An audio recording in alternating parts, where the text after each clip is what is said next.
We were visiting with the folks at the conference in Colorado Springs, sponsored by Beef Magazine, on what to expect in Washington for the next couple months, and then what do we expect after that.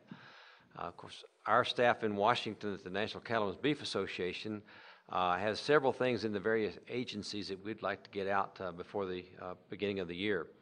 There's some animal health issues at Department of Agriculture that we want to see finalized.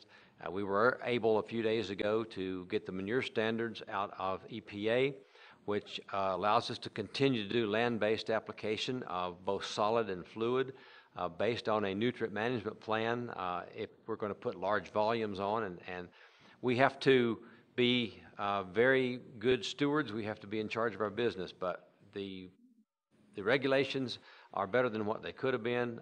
We're glad to have them out. We would like to get the ammonia standards out of EPA, which would absolve open-air feedlots from any kind of a issue on ammonia emissions.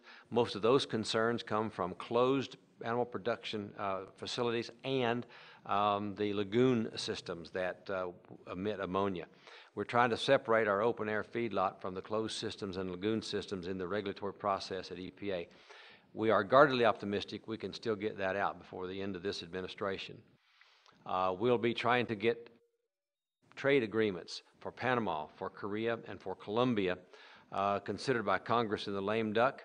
It's not looking as good now as it might have when they left. The new administration would like to add some more parameters to trade agreements. Korea sent a very big signal night before last that if we renege on anything we've negotiated so far, to get them to do the final leg of negotiation will be impossible because it's all off the table. That was a very big signal. It may have to come back in the next Congress and be negotiated with the new administration. Panama looks like it could be possible. I think everyone in Congress knows how important the Colombia free trade is. Beef is important with Colombia, but more important than beef is a partnership that protects our borders from some unwanted illegal trade. And it's very important from a security standpoint for our nation to do a free trade agreement with Colombia. We just hope that Congress will do that as they come back. Looking into next year, we're all looking at who the Secretary of Agriculture might be, who the undersecretaries, the deputy secretaries, the administrators of the agencies will be, like Ag Marketing Service and Food Safety Inspection. We'll be interested in who goes to EPA. We'll be interested in who goes to Interior. We have been fortunate to be able to work with the Obama campaign team and their Farm Policy Advisory team, and now the transition team on agriculture, just to give our input on some qualified people who might serve in those positions and some of the continued stances on issues that could come up in the short run and medium run. They're being open, and we're glad to be in giving them some of our opinions, some of our advice. You know, advice is what you pay for it, but we're glad to be in and be asked to give some of that advice. The Obama administration is going to apparently right now stand by their decision not to have lobbyists as part of their administration in high-ranking positions. That will have an effect on who the Secretary of Agriculture will be, because many of the top choices of most people in agriculture, such as Charlie Stenholm, an ex-congressman from Texas, is now a registered lobbyist, and that would take him out of the running.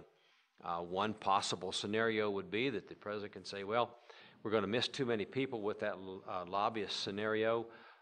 Maybe the cabinet level officials, we would exclude them from that criteria. That would bring a lot of really good people back in. We also know that the transition team is looking for a producer in agriculture to be considered for Secretary of Agriculture. It's been a long time since a producer has been a Secretary of Agriculture. Looking into next year, it's going to be an interesting year of reorganization in Congress, as all three legs of the milk stool of politics in Washington and of government, House, the Senate, and the White House, are all Democratic. Some committee chairmen could change in the Senate depending on both cabinet appointments and who might be able to go to a different committee that they like more. The House Ag Committee, possibly we won't see a whole lot of change in. The Chairman Peterson has already said he's not interested in becoming Secretary of Agriculture, although he is on most people's list as a good prospect to be the Secretary of Agriculture. NCBA will be going to its convention in January. That's where the grassroots members have a chance to feed into committees for our grassroots policy, all the way from nutrition and safety, animal health, diseases, taxes, trade, farm policy, etc. And we think that January will be a big time for our grassroots producer. Looking into a new administration, we'll know more about who the key players are and some of the agendas that might be developing. Just a few to look at some of the developing agendas that we'll be looking at. A lot of talk about a single food agency combining Food Safety Inspection Service from USDA with the Food and Drug Administration. That will not be an early priority, perhaps. There are a lot of problems with that. Agriculture probably does not win by doing that, and so that could be a major issue for us to be involved in next year.